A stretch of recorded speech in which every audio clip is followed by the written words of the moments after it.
Kamu kalau tengah malam apa yang selalu kamu ingat? Qul huwallah Pak Ustaz. Ya udah baca itu aja.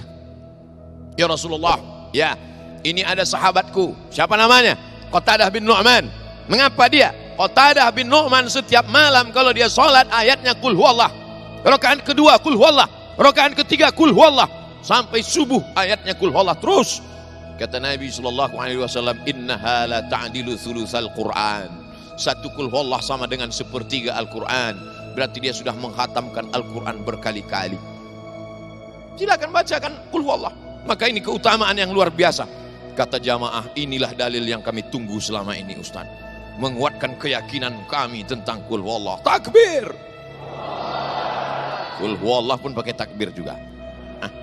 Man shalla subha fi jama'atin. Siapa yang salat subuh berjamaah, faka'annama shallal laila kullah. Dia seakan-akan sudah melaksanakan salat sepanjang malam. Lau ya'lamuna ma fil atamati was subhi, seandainya mereka tahu keutamaan salat Isya dengan salat subuh berjamaah, la atauhuma habwan. Mereka akan datang walaupun merangkak. Ini bukan kalimat basa-basi, ini bukan hiperbola, ini bukan kalimat yang berlebihan. Hari ini kita disuguhkan video-video viral tentang orang yang datang merangkak ke masjid. Maaf, karena lumpuh, karena kekurangan fisik. Fisik mereka kurang, badan mereka kurang, tapi hati mereka sempurna. Berbeda dengan kita, fisik kita sempurna, ternyata hati kita. Sekarang kita akan bahas bagaimana setiap waktu itu jangan sampai ada yang kosong, hampa, tak bernilai. Seperti orang yang memanen padi menguning di tengah sawah. Oh, indahnya. Begitu benih padi disemai tumbuh hijau. Setelah itu ditanam hujan deras. Lalu kemudian cantik padi menguning. Selamat dari hama, selamat dari wabah, selamat dari wereng. Rumput-rumputnya sudah dicabut, dipanen. Petani bahagia luar biasa. Tapi alangkah kecewanya ketika ternyata dibuka satu persatu padi itu hampa kosong. Tidak ada berasnya di dalam. Kenapa? Begitulah agaknya kekecewaan. Kita selalu diajak, hayya 'alal falah.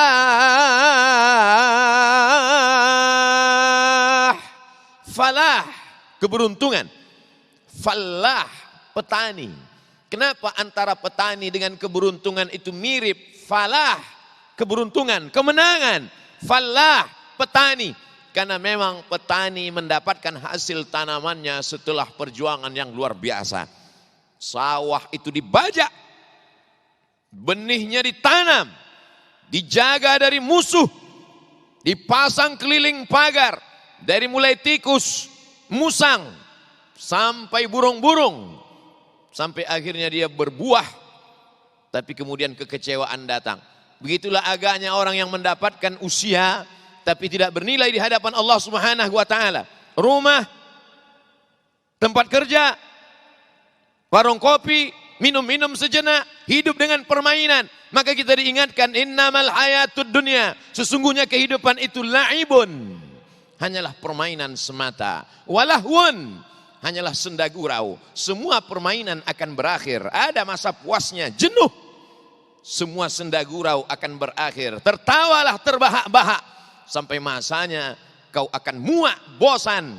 Dan kau akan menghadap Allah Subhanahu wa ta'ala. Maka jangan sampai ada yang kosong. Bagaimana kita mengisinya dengan baik? Diawali dari bangun tengah malam. Wa minal laili, dari sebagian malam. Fatahajjad, bangunlah, lawan kantukmu, lawan tidurmu. Yang paling afdal sepertiga malam. Jadi kalau malam itu diawali pukul 8 setelah Isya, karena itu baru bisa tahajud. Tahajud baru boleh dilaksanakan setelah Isya.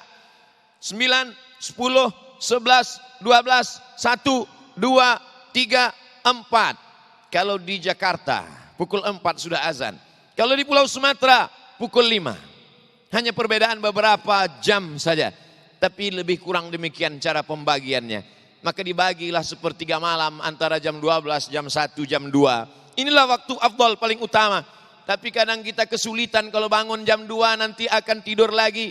Kalau dia tidak tidur nanti akan sulit besok bekerja. Maka paling tidak ini alternatif terakhir.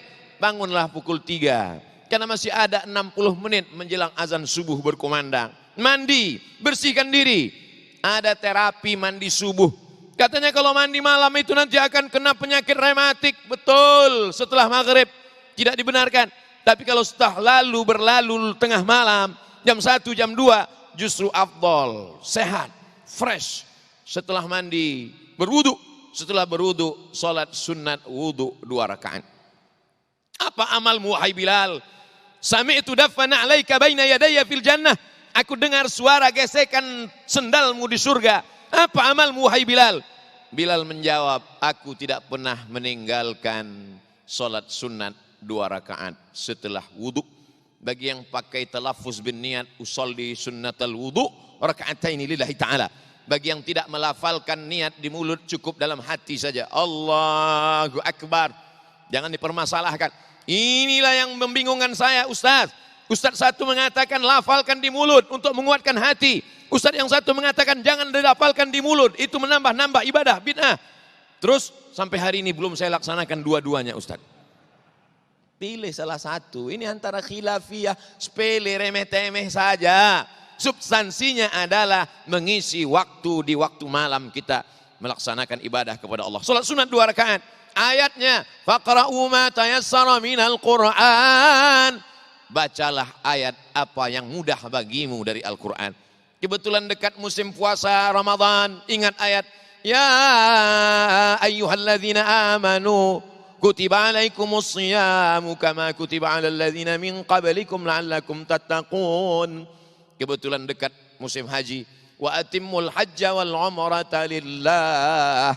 Kebetulan ingat tetangga belum bayar hutang. Ya ayyuhalladzina amanu idza tadayantum bidainin ila ajalin musamman faktubuh.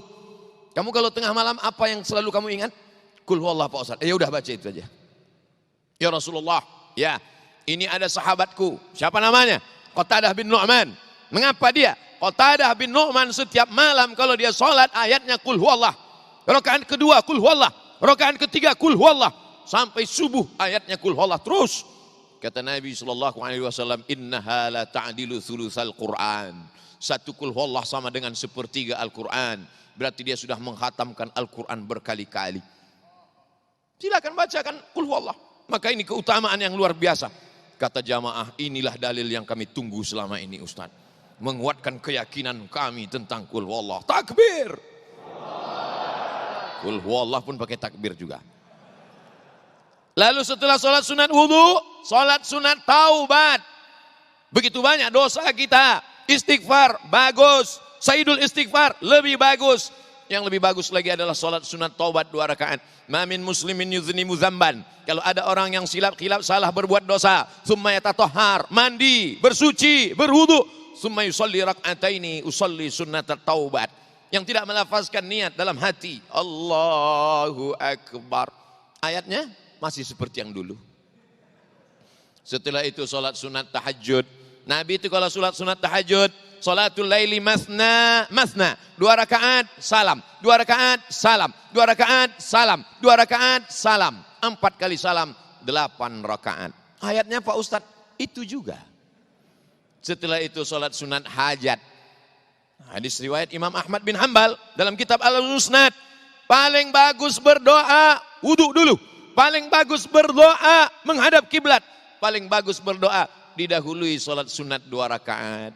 Hajatnya supaya anak kita berhasil, selamat hidupnya dari perbuatan maksiat dan dosa. Supaya negeri ini menjadi baldatun thayyibatun wa rabbun ghafur. Segala hajat dunia, hajat akhirat, hajat pribadi, hajat keluarga, hajat negeri dimintakan kepada Allah Subhanahu wa taala, ditutup dengan salat witir 3 rakaat. Menjelang azan subuh baca surat Al-Fatihah, surat Al-Ikhlas, Al-Mu'awwidhataini.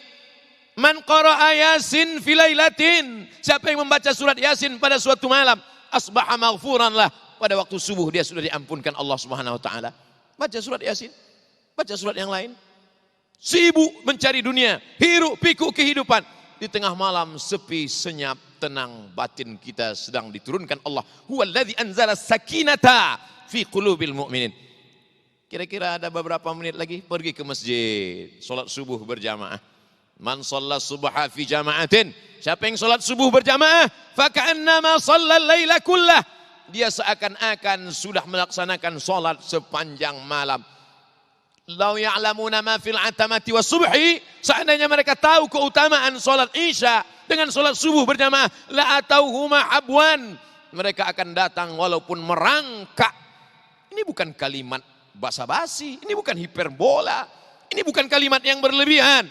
Hari ini kita disuguhkan video-video viral tentang orang yang datang merangkak ke masjid. Maaf, karena lumpuh, karena kekurangan fisik. Fisik mereka kurang, badan mereka kurang, tapi hati mereka sempurna. Berbeda dengan kita, fisik kita sempurna, ternyata hati kita kurang. Isi terus, itu baru malamnya. Bagaimana dengan siangnya? Ibadah bukan hanya sholat, zikir, baca Quran. Berangkat ke tempat bekerja, mencari nafkah yang halal. Bismillahirrahmanirrahim. Wa'tasamtu billah, la haula wala quwata illa billah. Maka tempat bekerjanya itu pun bernilai ibadah. Tidak ada satupun yang kosong, hampa. Dari rumah ke tempat bekerja, yang bawa sepeda motor, yang bawa mobil, bertasbih. Radio yang didengar, dakwah. Lagu yang didengar, religi. Apapun yang dia lihat, apapun yang dia dengar, maka semuanya adalah bernilai ibadah, ibadah, ibadah. Jangan kosong dari ibadah. Assalamualaikum warahmatullahi wabarakatuh. Hai sahabat religiwan semuanya, semoga usia bertambah, istiqomah juga semakin bertambah, amal bertambah, maka bertambah pula kesiapan kita untuk tetap menebar kebaikan. Assalamualaikum warahmatullahi wabarakatuh.